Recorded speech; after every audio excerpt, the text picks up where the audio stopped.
esse Atlas do uso de agrotóxicos, que é o nome já mais popular, que a campanha contra agrotóxicos também está usando para esse trabalho, a geografia do uso de agrotóxicos no Brasil, que será divulgado, finalizado e divulgado no segundo semestre. Né? A gente está divulgando aqui até em primeira mão. Qual que é a primeira, Larissa? Esse é um primeiro mapa em que eu trago o número de pessoas intoxicadas por agrotóxico de uso agrícola no Brasil. Então, o primeiro elemento que chama a atenção é que foram mais de 25 mil pessoas intoxicadas com agrotóxico de uso agrícola no Brasil nesse período de 2007 a 2014. Esse número já chama muito a atenção. É quase 1/10 da população da Islândia. Não é? Isso. Os dados do Ministério da Saúde são diferentes dos dados da Fiocruz, que é o outro órgão que contabiliza esses casos. Os do Ministério da Saúde são ainda mais subnotificados do que os da Fiocruz. Então, deixa eu explicar uma coisa muito importante sobre esse mapa. Para cada número que eu tenho registrado nesse mapa, calcula-se que eu tenho 50 outros que não estão presentes, casos não notificados. É muito comum o camponês, o trabalhador rural, não recorrer a um serviço de saúde quando ele é intoxicado. A não ser que ele esteja realmente num quadro muito grave, ele é levado, ele busca, ou há realmente uma capilaridade do serviço de saúde, de modo que esse caso de intoxicação venha a ser um número oficial. Então, isso é uma coisa para chamar a atenção. O que justifica, por exemplo, esse círculo menor no estado de Mato Grosso do que em outros estados, como, por exemplo, São Paulo e Paraná. Só uma coisa, Larissa. Em relação à subnotificação, 25 vezes 50 significaria 1.250.000 pessoas. Nesse período de 2007 a 2014, um curto período. Então, isso é uma coisa que chama muita atenção. No Paraná, seriam 3.700 casos de pessoas intoxicadas, casos notificados. Em São Paulo, em torno de 2.000, mesmo número em Pernambuco, um número um pouco inferior no Ceará, em Santa Catarina, em torno de 1.300 pessoas intoxicadas com agrotóxico. Então, quando a gente está falando de pulverização, é disso que se trata. A gente vai perder o controle do que significa, digamos, a gente está discutindo num plano elevadíssimo segurança alimentar, por exemplo, e aqui embaixo a gente vai promover algo que vai na contramão do direito à vida. É isso, no fim das contas é disso que a gente está falando. Quando a gente viaja no interior do estado de São Paulo, vou pegar o estado de São Paulo porque é onde eu moro e onde eu conheço mais de perto, é muito comum as pessoas nas cidades, em áreas próximas a regiões onde tem pulverização aérea, terem as suas pequenas hortas ou mesmo jardins mortos em função da pulverização. Não há um controle no Brasil sobre a deriva, por exemplo, que é essa quantidade de veneno que, ao invés de ficar restrito à área onde foi pulverizado, se espalha, né? Então, quando você tem, por exemplo, um fenômeno de inversão térmica, o veneno, você simplesmente perde o controle. Há todo um protocolo de como deve ser feita pulverização aérea, e conhecendo minimamente as condições climáticas do estado de São Paulo, a gente sabe que esse protocolo não é atendido. Então, por exemplo, grosso modo, o que dá para dizer? Não é permitido fazer pulverização aérea quando a umidade relativa do ar é inferior a 50%, ou quando a temperatura é superior a 32 graus. Conhecendo um pouco do interior paulista e quem vive nas áreas, por exemplo, Pontal do Paranapanema, que é uma área que eu visitei há pouco tempo, a gente sabe que essas condições, elas realmente não são respeitadas.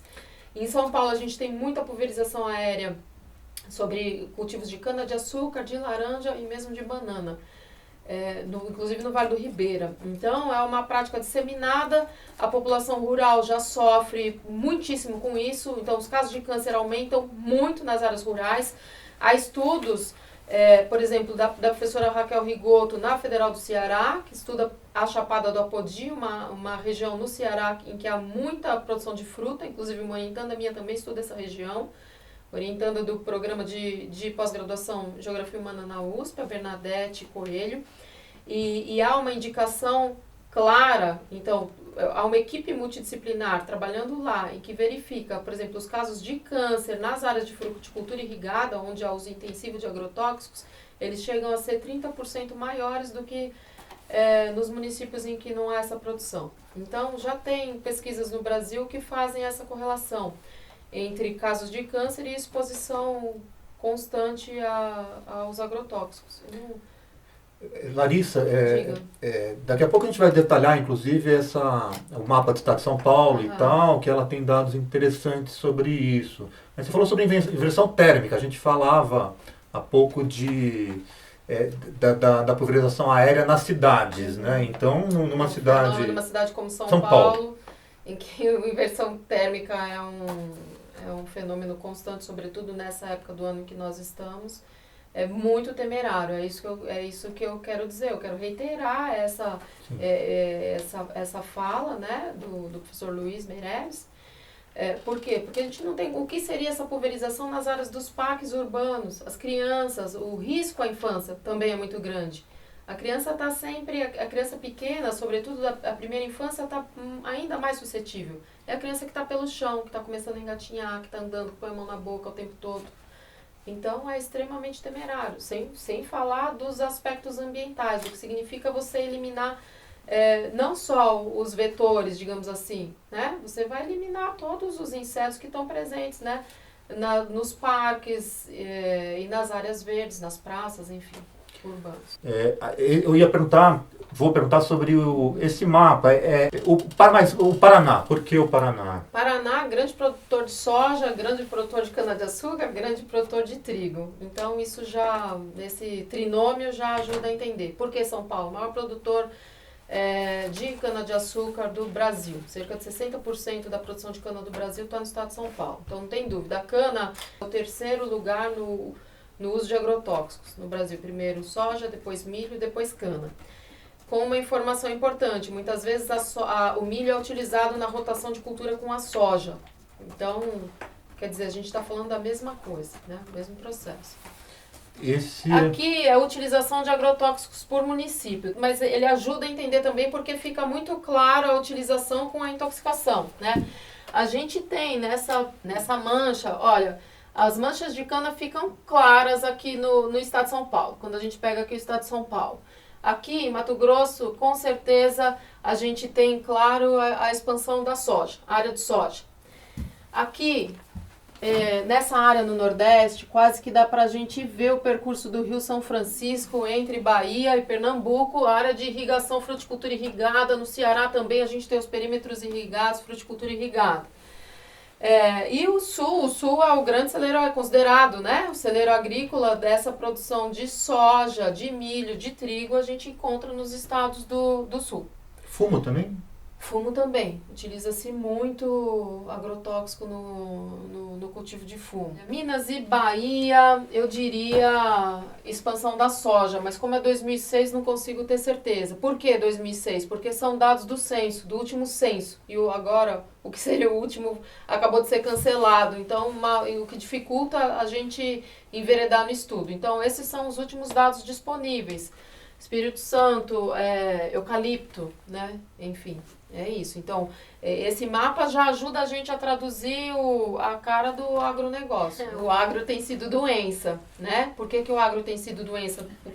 Justamente porque a gente tem destituído o sentido da alimentação. A gente deixou, o projeto Soberania Alimentar deixou de ser um projeto nacional.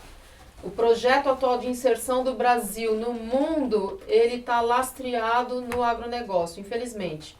Quando a gente pega a nossa pauta de exportação e vamos ver o que mais o Brasil exporta, quais são os itens que o Brasil mais exporta, em primeiro lugar aparece minério de ferro, em segundo lugar aparece soja.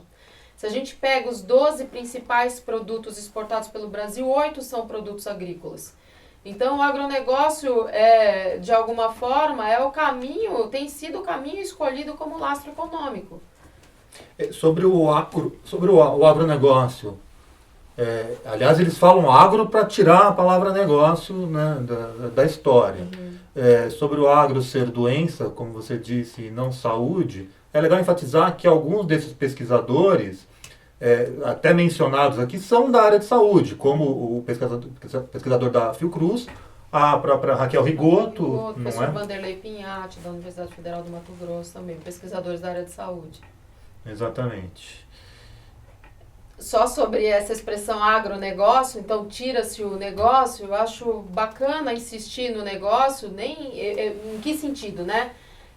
A gente costuma-se, né? Qual é o projeto midiático do álcool, do etanol produzido a partir da cana-de-açúcar? Qual é a ideia, né? Como se ganha mercado? Dizendo que é saudável, que é um combustível renovável, esse é o discurso que se faz, né?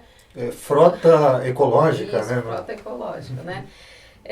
Enfim, ele é tanto negócio que quando a gente tem, por exemplo, a Cosan associada com a Shell, não é? Numa joint venture, né? A Raízen, então, onde está o discurso do ecológico? É um negócio. Então, esses cultivos todos, eles deixaram de ter esse direcionamento para alimentação e negócio no sentido de, se me permite usar essa expressão, cada vez menos ele não é valor de uso e ele está só vinculado ao valor de troca. Então, quando eu falo em commodities, o que são commodities, né? São mercadorias que têm uma padronização em nível internacional e que são comercializadas na Bolsa de Mercadoria e Futuros. Então, eu posso comercializar uma safra de soja antes mesmo dela ter sido iniciada. Então, no mercado, digamos, no cassino do capitalismo internacional, não faz diferença se é soja ou se é minério. Então, é esse o drama que a gente tem vivido no Brasil. Quando a gente deixa de colocar o foco, por exemplo, na segurança alimentar e na soberania alimentar e coloca o foco no negócio, exclusivamente, no âmbito econômico, a gente perde essa dimensão do sentido que é a alimentação. Enfim, é isso. Então, quando você transforma em commodity ou transforma em energia, você perde em alimento. Tem aquele dado que é muito citado sobre 70% da comida que chega à nossa mesa vir da agricultura camponesa ou familiar, não é? Sim. E aí varia por cultura, né? O feijão é tanto, não é? Mais que 70, né? Enfim, Sim. E outras não, né? Como Sim. Sei lá, o trigo, né? Esse é um mapa que conversa com o anterior, digamos assim. Esse é o mapa de pessoas intoxicadas por agrotóxico de uso agrícola por município. Então, é possível observar como ficam claras as manchas do agronegócio. Percebe, Alceu? Então, veja, a gente tem toda essa região do Centro-Sul aqui, então, Paraná, muito expressivo, Mato Grosso do Sul, Mato Grosso, Goiás, a gente tem esse avanço da soja, ele fica claro aqui. No oeste da Bahia, essa região que é conhecida como Matopiba, sul do Maranhão e do Piauí, oeste do Tocantins, leste do Tocantins e oeste da Bahia, área de expansão da soja, área de fruticultura irrigada no Nordeste. Então fica bastante claro o vínculo entre o agronegócio e a quantidade de pessoas que são intoxicadas em função dessa exposição. Eu estou impressionado ali com o avanço no sul do Amazonas. Exatamente. Deixa de ser... Sudeste. Enfim, a gente tem a soja expandindo para os 3 grandes e importantes biomas brasileiros, né? Os mais significativos. É isso que a gente tem vivenciado. Esse é um mapa duro sempre de falar dele, né? Por quê? Porque daquelas 25 mil pessoas que foram intoxicadas com agrotóxico de uso agrícola, uma parte desses casos levou à morte das pessoas intoxicadas. Então, nesse período de 2007 a 2014, 1.186 pessoas morreram em função da intoxicação com agrotóxico. E isso eu considero gravíssimo, considero inaceitável, né? Num pacto de civilidade, que já era hora de termos, né? Como a gente fala com tanta tranquilidade nesse avanço de agronegócio, em permitir pulverização aérea, quando é diante disso que a gente está, diante desse quadro que a gente está vivendo, né? Só uma coisa didática, Larissa, eu sei que a maioria dos internautas sabe, mas não custa reiterar que quanto mais escuro, né, maior verdade. A incidência, né? Sim, e vice-versa, quanto mais claro, menor Sim. a incidência. É uma linguagem cartográfica que ela é quase intuitiva, mas ainda bem que você falou. O que significa essa cor escura, esse tom escuro? Que, por exemplo, aparece no Paraná, em São Paulo, em Minas, no Ceará e em Pernambuco. Significa que os casos de morte existentes nesses estados, eles correspondem de 7% a 20% do total de mortes por intoxicação de agrotóxico de uso agrícola no país. Tá claro? Então, quanto mais escura a cor, maior a importância desses estados no total de casos de óbitos por intoxicação por agrotóxico. Aquela ilha em Rondônia é Porto Velho, não é? Enfim, por exemplo, a subnotificação, no fim das contas, ela é tão grande que, por exemplo, eu não tenho informação sobre o Acre. A gente tem muitos casos nas capitais, você tem razão. E que são os casos, sim, são os casos que vão para o serviço de saúde As áreas sim. mais longínquas, muitas vezes o caso mesmo em óbito, ele não chega a ser notificado. Exatamente, dá para ver várias capitais ali, Sim. Campo Grande, Cuiabá, não é? Goiânia, Teresina. Sim, mas também é uma opção cartográfica, né? De onde você representa o círculo, representa na capital. Mas o que você está falando é verdade. Quando eu pego os casos por estado, há muita concentração também nas capitais. Até porque os agrotóxicos de uso agrícola, inclusive, eles são comprados com muita facilidade. Não há dificuldade para se comprar, mesmo nas cidades. Aqui em São Paulo, no Ceasa, nas proximidades do Ceasa, não há dificuldade em comprar um agrotóxico. A facilidade que o americano tem para comprar armas, exatamente a gente tem para comprar agrotóxico. É um pouco agrotóxico. isso. Inclusive, eu queria usar esse gancho da arma para poder comentar o próximo mapa. Então, você falou de armas, né? Quando a gente vai ver os casos das pessoas intoxicadas e tentar entender a circunstância que levou à intoxicação, em amarelo eu tenho uso habitual, em azul acidental, em verde ambiental, em vermelho tentativa de suicídio. Então, na maior parte dos casos de intoxicação notificados no país, a maior parte desses casos se refere à tentativa de suicídio com o uso de agrotóxico. Então, quando você está falando desse paralelo entre a permissividade com armas nos Estados Unidos, poderíamos tranquilamente fazer esse paralelo no Brasil, dizendo há muita permissividade com relação ao agrotóxico. Então, uma arma guardada embaixo da pia, praticamente. É evidente que esses casos de tentativa de suicídio, eles vão aparecer de forma muito grande no total do número de intoxicações, porque são casos que passaram pelo hospital ou pelo serviço policial, enfim, ganham uma dimensão jurídica que os outros casos não necessariamente terão. De qualquer jeito, é muito significativa essa quantidade de tentativas de suicídio. Nos estados do Centro-Sul chega a ser mais de 40%, São Paulo, Paraná, Minas Gerais, do total das intoxicações notificadas. Sempre lembrando, né, que esse número é muito maior. Uma coisa que eu acho importante dizer, Alceu, então, por um lado, como é que eu entendo esse número incrível, digamos assim, esse número gigante de tentativa de suicídio no total das intoxicações? Vai aparecer porque tem esse perfil médico-jurídico, é verdade. Então, será necessariamente, ou na maior parte dos casos, será notificado. Mas, o que é muito grave, a gente tem estudos fora do Brasil e no Brasil também, que indicam que a exposição crônica a alguns agrotóxicos levam a neuropatias, levam a problemas neurológicos, distúrbios neurológicos que têm como um dos caminhos depressão e suicídio. Sobre isso, Larissa, eu participei de um congresso de psiquiatria há alguns anos, na mesa exatamente sobre suicídio. E eles falavam da maior incidência do caso de suicídios no Brasil, no Rio Grande do Sul, e particularmente na região do fumo. E por causa, e aí uma das hipóteses era exatamente o acesso aos agrotóxicos. Uma grande parte do fumo no Brasil é produzida por famílias, por camponeses. Então tem muita gente trabalhando. O fumo é uma cultura que demanda muita mão de obra. Onde é que o agronegócio, onde é que a agricultura capitalista avança mais? Onde é possível mecanizar mais. Avança menos onde é mais difícil, onde demanda muito trabalho. Trabalho é caro, né? Então onde avança? Onde é possível mecanizar, onde é possível homogeneizar. Uma grandíssima parte da produção de fumo é feita por camponeses. Há muitas pessoas expostas. E, de toda forma, Alceu, eu acho importante dizer que uma grande parte da agricultura brasileira, mesmo dos camponeses, eles também estão sujeitos à utilização de agrotóxicos. Muitas vezes o empréstimo feito, inclusive mediado por bancos públicos, tem no pacote do empréstimo uma parte que deverá ser destinada para compra de insumos químicos, entre eles o agrotóxico. Então, há quase que um processo de subordinação involuntário dos camponeses. Há uma determinação do mercado de como fazer. A formação dos agrônomos, por exemplo, ela é toda feita nesse pacote químico. Eles se formam assim, eles são formados há décadas nesse sentido. Então é muito difícil uma assistência técnica, por exemplo, que caminhe num outro sentido que não seja esse do agrotóxico.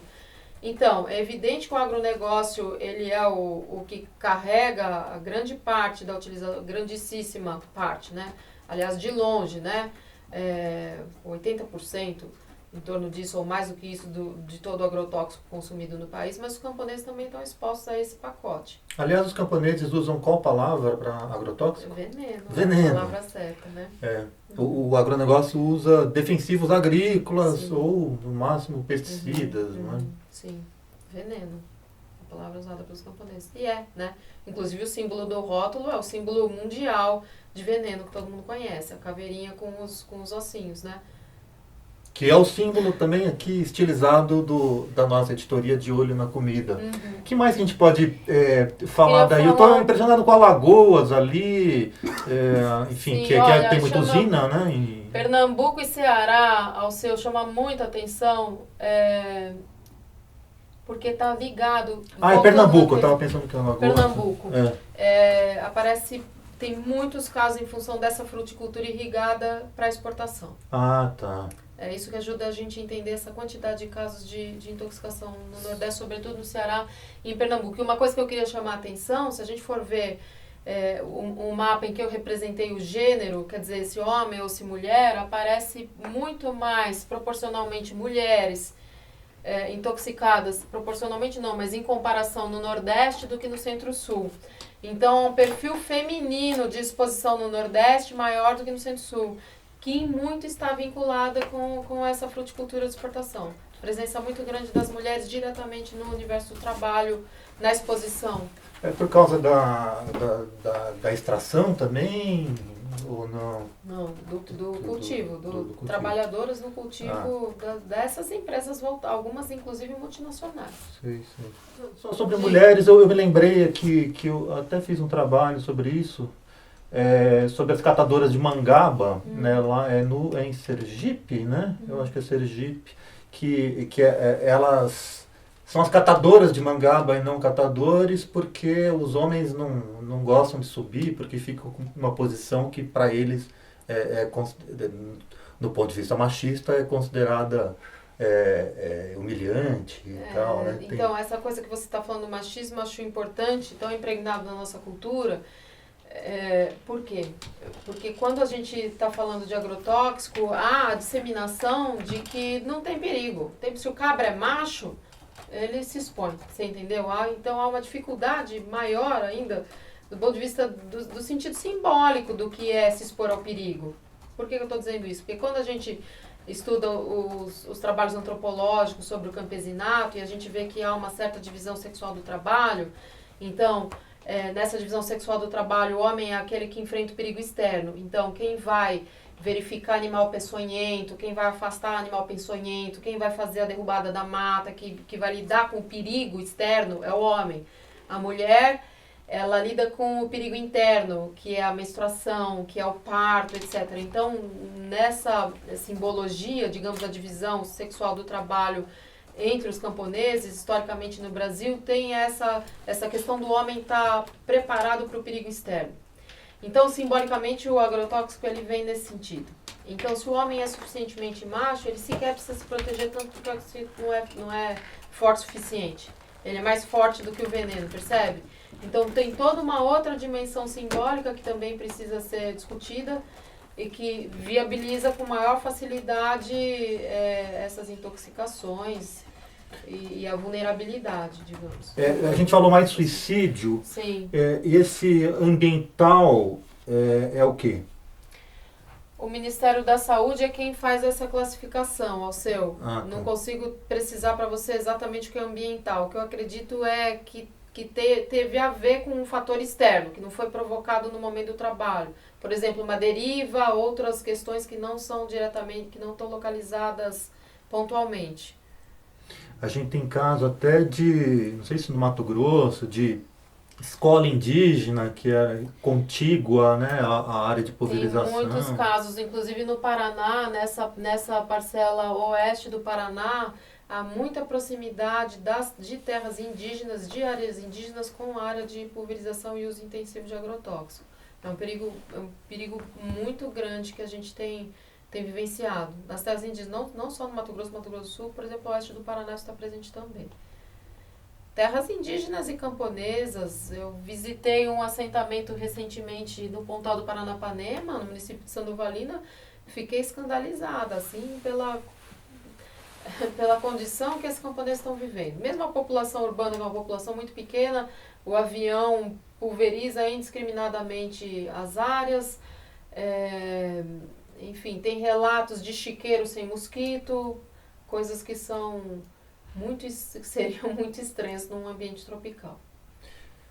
A gente está falando aqui de mortes, de suicídios no próprio campo e ainda não está falando do impacto lá na mesa, né? Porque talvez aí a subnotificação seja muito maior, né? Porque como mensurar, né? Você deve ter dados aí, né? Eu tenho alguns dados. É evidente que esse consumo via alimentação, ele pode trazer outros problemas que não sejam uma intoxicação ao ponto de você passar mal, você ter uma intoxicação aguda. Ele pode ser crônico, enfim. Os casos de câncer e má formação indicam nesse caminho. Desse montante todo de pessoas intoxicadas, uma parte é por ingestão de alimento. Não consigo te dizer agora. Tá. Se puder, daqui a pouquinho eu localizo o dado para você. Uma parte é por ingestão.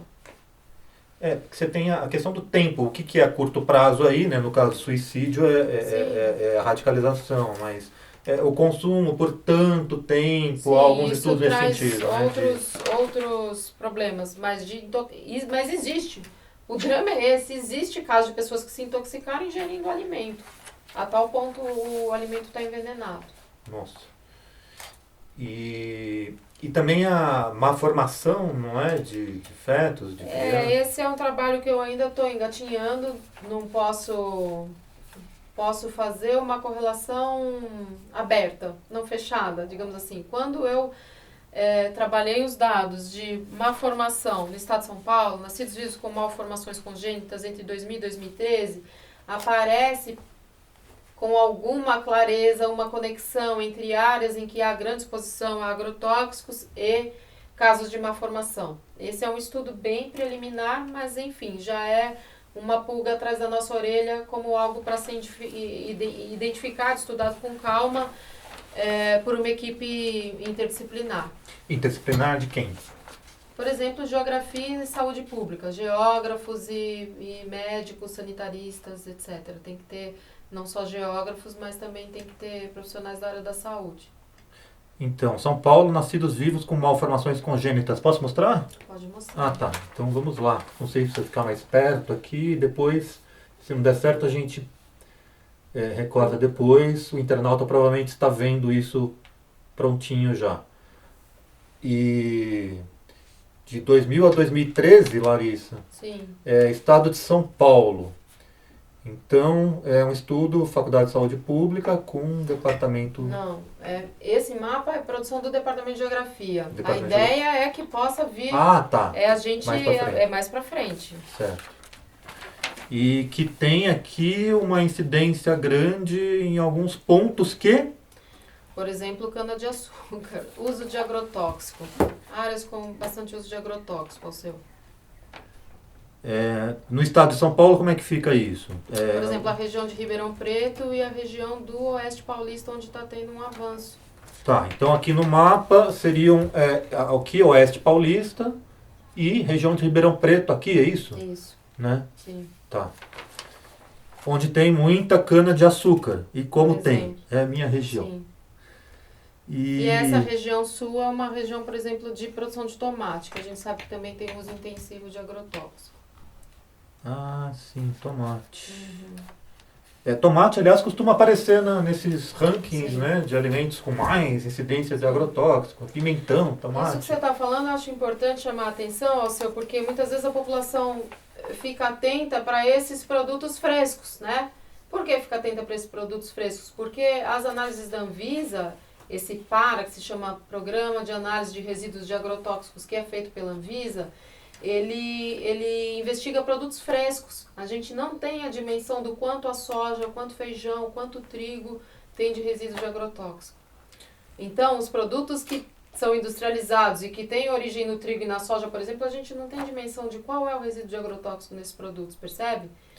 Fresco, mas nem tanto. No caso do tomate, as massas, os molhos de tomate, sim, por exemplo. Mas os exames são feitos nos alimentos in natura, é verdade, sim. Claro, todo o que é industrializado, o restante do tomate, é verdade, a gente perde essa dimensão. Mas os exames, eles são feitos, as amostras são colhidas de alimentos frescos nas feiras e nos mercados. Ah, sim. Nesse sentido. Larissa, uma pergunta sobre... uma pergunta da equipe sobre a sobrevida dos agrotóxicos. Por quanto tempo eles ficam? Por quanto tempo fica residual, né? E nessa cadeia alimentar? Ele pode ficar por décadas ao seu. Qual é o problema do agrotóxico? Ele não some, ele não desaparece. Então, quando você tem uma pulverização aérea, por exemplo, ele pode ir embora com o vento, ele vai para outros, ele pode ter uma deriva, se chama deriva esse termo. Eu costumo dizer para os meus alunos que deriva é um termo muito bonito, é bom para poesia, mas não é bacana para o agrotóxico que não atingiu o alvo e que vai ser levado a quilômetros de distância. Então, ele se dispersa pelo ar, ele vai contaminar o solo, ele vai contaminar a água e ele vai contaminar os lençóis freáticos. Todas as bacias hidrográficas do estado de São Paulo estão contaminadas com agrotóxico. Então ele não desaparece, ele permanece, ao contrário, ele é persistente, ele fica no ambiente. E ele não só contamina o cultivo no qual ele está sendo utilizado, como ele contamina o solo, o subsolo, todas as camadas, inclusive o lençol freático. Ou seja, o agrotóxico voa e o agrotóxico mergulha. Isso. E outra pergunta sobre a pulverização aérea. Se o Brasil já estava fazendo uma prática que a Europa não tem mais, que é a pulverização aérea no campo, e agora pisa no acelerador com a pulverização aérea na cidade, qual a alternativa para o cidadão comum em relação a essa bateria aérea? Bom, a alternativa, digamos que nós almejaríamos seria a construção de uma outra sociedade em que esse tipo de insumo não fosse utilizado. Então, isso, acho que é importante dizer que nós almejamos uma agricultura agroecológica com base numa ampla e massiva reforma agrária que revolucione essa forma de estar na sociedade. Eu acho que isso é importante dizer. Que há possibilidade, que a agricultura agroecológica ela é tão ou mais produtiva do que a agricultura convencional. Há um mito, há um mito criado de dizer que a agroecologia não é tão produtiva. Não é verdade. Ela demanda muito trabalho. Ela seria caríssima, seria inviável do ponto de vista do capitalismo fazer produção agroecológica porque ela demanda muito manejo. E isso responde o porquê esse avanço grande da pulverização aérea, porque a gente não recua. Por que não se recua no Brasil em relação à pulverização aérea, se já está muito claro os malefícios? Na União Europeia é proibido há mais de 10 anos a pulverização aérea. Por que não recua? Porque é mais barato do que você remunerar trabalhadores para fazer a aplicação. Você remunera um piloto que pulveriza quilômetros, é muitíssimo mais barato do que remunerar trabalhador. Então a discussão é quem é que assume esse ônus? É a população e o ambiente. De qualquer jeito é nefasto, acho importante insistir nisso. A humanidade precisa caminhar no outro sentido. Todas as vezes em que a Anvisa faz um processo de reavaliação de um agrotóxico, o preâmbulo sabemos que o câncer é a segunda causa de morte no país. De ir verificando que, eu diria de forma grosseira, né, que a epidemia atual é o câncer. Né? É fruto desse uso indiscriminado. A gente consome agrotóxico de todas as formas, desde a mais tenra infância. E acho que é bacana, já que eu estou falando de tenra infância, esses agrotóxicos domésticos, esses inseticidas domésticos, eles têm os mesmos princípios ativos do que os agrotóxicos de uso agrícola. Há um mecanismo na legislação que eles são inscritos e regularizados de outra forma, mas eles trazem os mesmos riscos. Então, acho importante dizer isso. Barata a gente tem que matar no chinelo.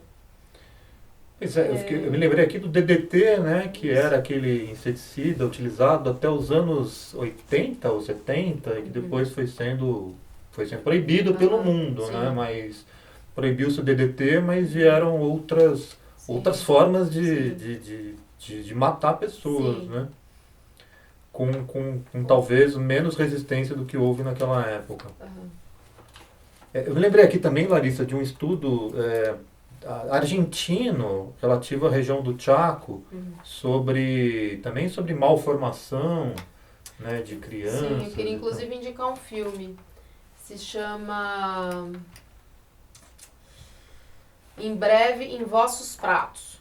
Ele está disponível na rede internet. Em Breve em Vossos Pratos é uma produção, essa tradução é uma tradução do português de Portugal, Em Breve em Vossos Pratos, e o roteiro é esse. Qual é o roteiro do filme?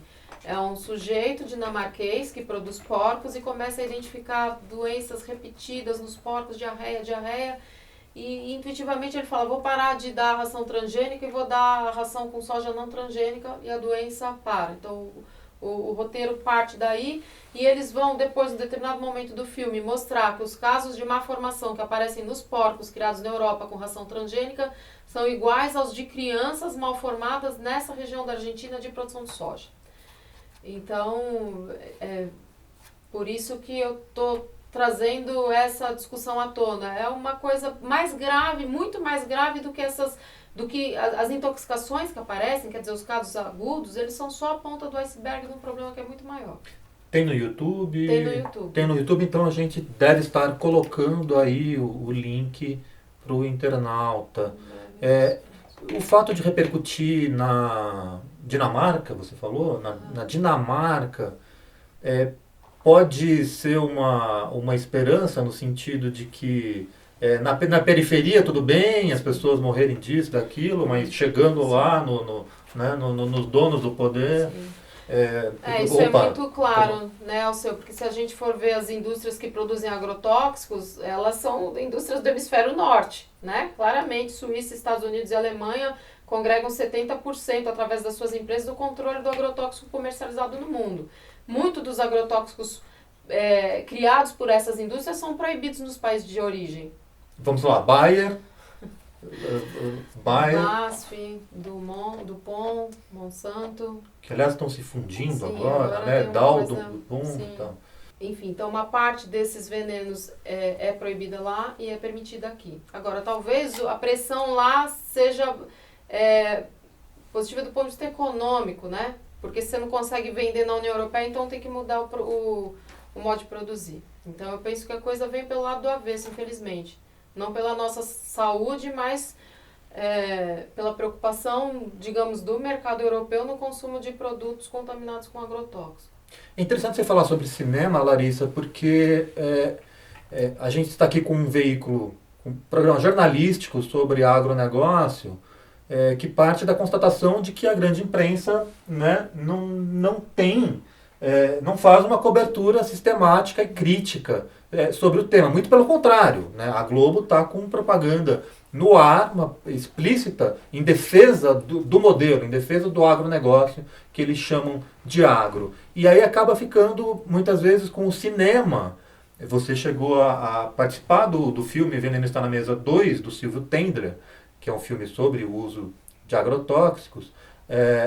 Acaba ficando com o cinema a responsabilidade de retratar um pouco isso, né? Tem uma distorção midiática aí também, né? Acho que é só pensar quem é que financia os grandes meios de comunicação, né?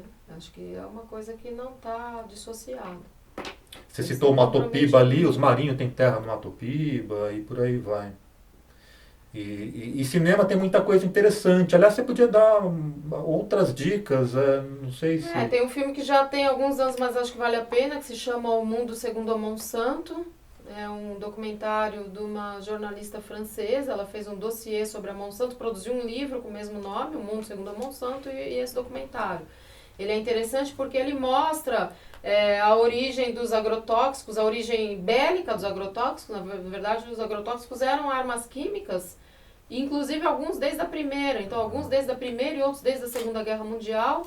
e ela vai discutir isso, vai mostrando como é que isso está presente, como isso se espalha e quais são os desdobramentos, né, do ponto de vista da saúde. E o poder das empresas, como é que elas estão articuladas com os governos e como também perseguem muitas vezes pesquisadores que estão vinculados a essa temática de uma forma crítica. Esse filme, O Mundo Segundo a Monsanto, é interessante. Os 2 filmes dirigidos pelo Silvio Tendler, O Veneno Está na Mesa 1 e O Veneno Está na Mesa 2. Esse que eu comentei agora. Também tem um outro filme interessante, Nuvens de Veneno, documentário brasileiro. Acho que é uma tremenda ferramenta. Acho que o cinema é uma tremenda ferramenta, inclusive para os professores ou para quem tem esse canal direto de formação. No sentido de formação mesmo, de conscientização. Acho que é uma ferramenta incrível. Como não está na grande mídia, resta a imprensa alternativa e a rede escolar mesmo tentar repercutir essas informações, gente. Não é só... a gente não está tratando aqui de especulação e tal, são cientistas que estão produzindo e sistematizando essas informações, não é sobre os efeitos dos agrotóxicos e do agronegócio como um todo.